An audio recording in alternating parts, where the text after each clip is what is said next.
1월 12일 오늘의 말씀은 여호수아 8장 18절에서 35절입니다. 여호와께서 여호수아에게 이르시되 네 손에 잡은 단창을 들어 아이를 가리키라. 내가 이 성읍을 네 손에 넘겨주리라. 여호수아가 그의 손에 잡은 단창을 들어 그 성읍을 가리키니 그의 손을 드는 순간에 복병이 그들의 자리에서 급히 일어나 성읍으로 달려 들어가서 점령하고 곧 성읍에 불을 놓았더라. 아이 사람이 뒤를 돌아본즉 그 성읍의 연기가 하늘에 닿은 것이 보이니 이 길로도 저 길로도 도망할 수 없이 되었고 광야로 도망하던 이스라엘 백성은 그 추격하던 자에게로 돌아섰더라.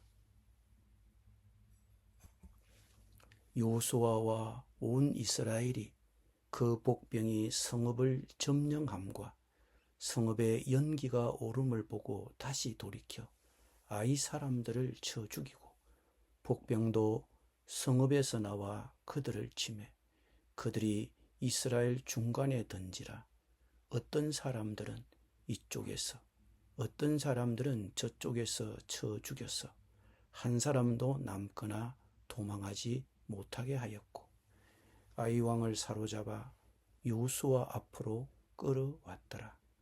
이스라엘이 자기들을 광야로 추격하던 모든 아이 주민을 들에서 죽이되 그들을 다 칼날에 엎드러지게 하여 진멸하기를 마치고 온 이스라엘이 아이로 돌아와서 칼날로 죽이매 그날에 엎드러진 아이 사람들은 남녀가 모두 12,000명이라. 아이 주민들을 진멸하여 바치기까지 여호수아가 단창을 잡아 든 손을 거두지 아니하였고 오직 그 성읍의 가축과 노력한 것은 여호와께서 여호수아에게 명령하신 대로 이스라엘이 탈취하였더라.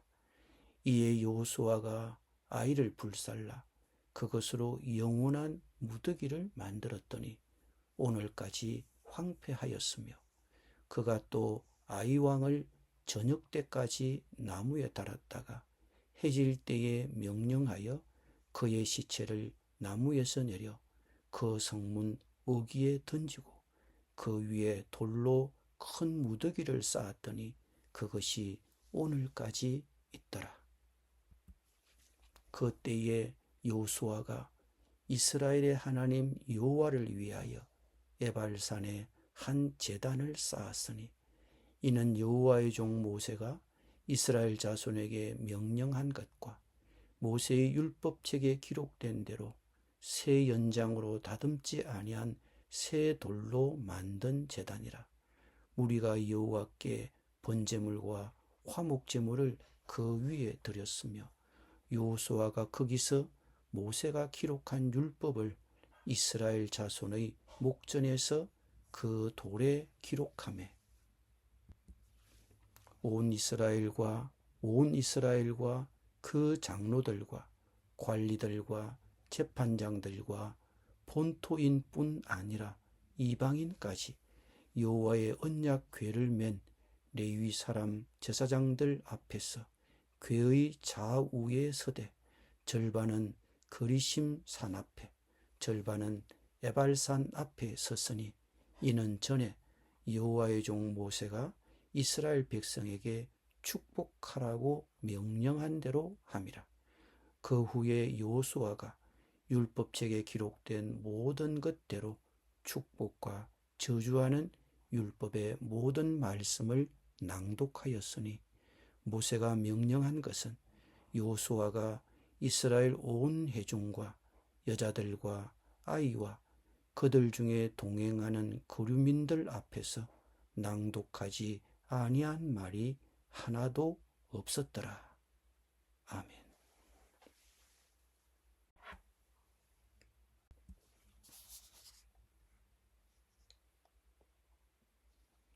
전쟁의 결과 아이성 주민 1만 2천 명이 죽임을 당하고 성은 불탔습니다. 아이성의 왕은 죽어 나무에 매달리는 신세가 되었습니다. 여리고성 함락도 큰 성과였지만 아이성 함락은 의미 있는 성과였습니다. 아이성은 해발 518m 고지대에 위치한 성이었습니다. 앞서 점령한 여리고성은 깊은 골짜기 저 아래의 성이었습니다. 아이성은 거기서 더 높이 올라간 산지에 있었습니다. 그러니 중앙 고지대의 아이성을 점령했다는 것은 아주 유리한 고지를 차지한 것입니다. 이 아이와 베델을 중심으로 사방으로 뻗어 나갈 수 있으니 이스라엘로서는 아주 좋은 전략 요충지를 확보한 것입니다. 이제 뻗어나갈 일만 남은 것입니다. 이 기회에 사기가 오른 이스라엘 군사를 휘몰아치면 좀 더 빨리 세력을 넓힐 수 있습니다. 호기이자 좋은 타이밍입니다. 그런데 바로 이 시점에 여호수아는 모든 백성을 데리고 에발산으로 가서 제단을 쌓고 예배를 드립니다. 이스라엘 군대는 가나안으로 건너와 이제 겨우 세 곳을 점령했을 뿐입니다. 이스라엘 백성은 여전히 가나안 토착민의 세력에 둘러싸여 있습니다. 그런데 그런 것과는 상관없이 백성을 데리고 여호수아는 에발산으로 갔습니다. 에발산은 북쪽으로 48km 떨어져 있는 곳입니다. 이 120리나 되는 길을 행군하여 모든 백성이 에발산으로 이동했습니다. 이것은 이스라엘 백성으로서는 대단히 뜻밖의 결정이었습니다. 여전히 정복할 곳이 많이 남아있고 적군은 둘러서서 아군의 동향을 감시하고 있는데 백성들의 예상과는 달리 여호수아가 결정한 일은 에발산으로 가서 하나님께 제단을 쌓자는 것입니다.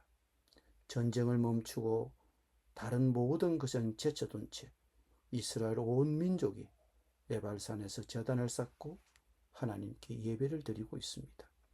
전쟁이 중요하지 않아서가 아닙니다.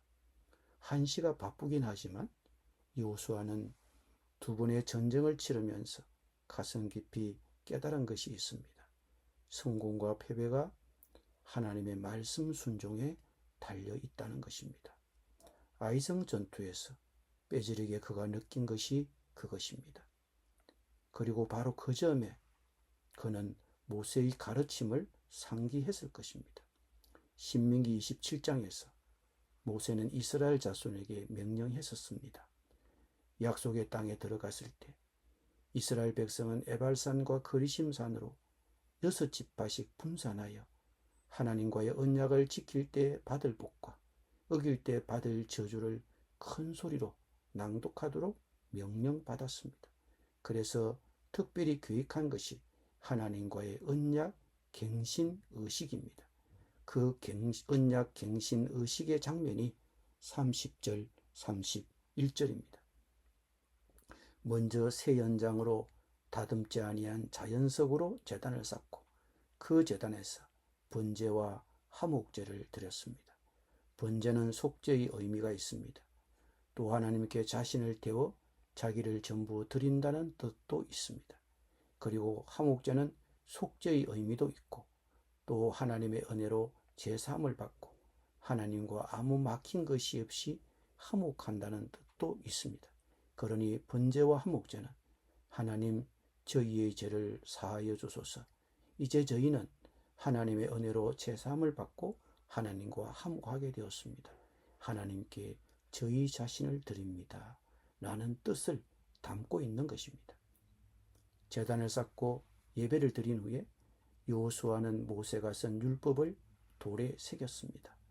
모세가 쓴 율법을 돌에다 옮겨 적었다고 하는데 최소한 신명기 전부를 돌에 옮겨 새긴다고 해도 엄청난 시간과 노력이 드는 일이었을 것입니다.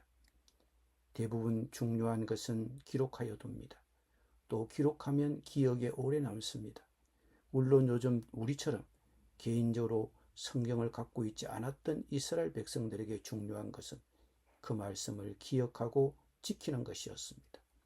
그러니 모든 백성을 모아놓고 그들이 보는 앞에서 차근차근 돌에다 하나님의 말씀을 새겼을 것입니다.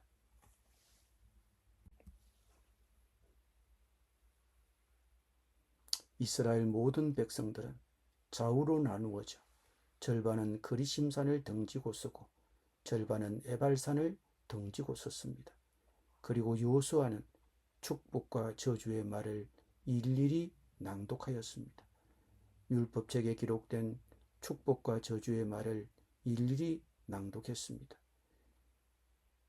율법책에 기록된 말씀을 모두 읽으면, 축복의 말씀을 읽으면 그리심산을 등지고 있던 사람들이 아멘하고, 저주하는 말씀이 나오면 에발산을 등지고 서 있던 사람들이 아멘했습니다. 아멘하는 소리가 골짜기를 메아렸죠. 다시 그들의 귀로 돌아왔습니다. 모세 율법에 나오는 모든 축복과 저주의 말씀을 하나도 빠짐없이 낭독했습니다. 우리는 내가 좋아하고 읽기 쉬운 본문만 읽어서는 안 됩니다. 불편한 말씀이라도 읽어야 합니다. 다 읽어야 합니다. 좋아하는 본문이든 싫어하는 본문이든 여호수아는 모세가 명령한 율법을 모든 사람 앞에 빠짐없이 낭독했습니다. 여호수아가 낭독하지 않은 말씀은 하나도 없었습니다. 온 회중이 말씀을 들었습니다. 외외는 없었습니다. 외지인들도 있었고 심지어 아이들도 있었습니다. 여러분, 우리는 자녀들에게도 아이들에게도 말씀 들을 기회를 주어야 합니다. 그것은 주일학교 교육만을 의미하는 것은 아닙니다. 나의 자녀들이 모든 말씀을 골고루 읽도록 실제적으로 도와주어야 합니다. 기도드립니다. 주님, 말씀 순종의 중요성을 깨닫게 해주셔서 감사합니다. 어떤 성취나 업적보다도 먼저 말씀을 가까이 할 수 있도록 나의 자녀들에게, 아이들에게 권면하도록 하겠습니다. 실제적으로 돕도록 하겠습니다. 저희들이 잘 실천할 수 있도록 성령님 도와주십시오. 예수님의 이름으로 기도드립니다. 아멘.